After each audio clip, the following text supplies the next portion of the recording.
大家好，今日2026年1月28號夜晚黑9點零鐘。咁啊見食完飯冇嘢做，周圍行啦。咁啊順手拍下片啦。咁啊今日帶住隻116600 Cedura 最後尾嗰期啦，即係出咗3年嗰隻呢。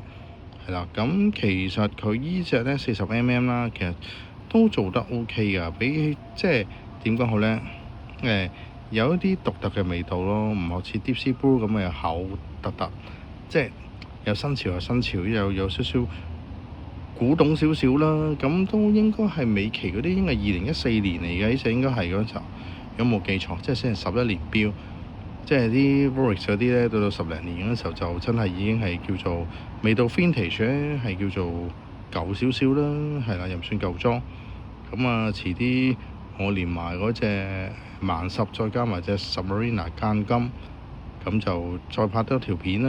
咁啊，今日主要都係食飽飯冇嘢做，落去樓下行下，順手拍下片。好啦，多謝大家，拜拜。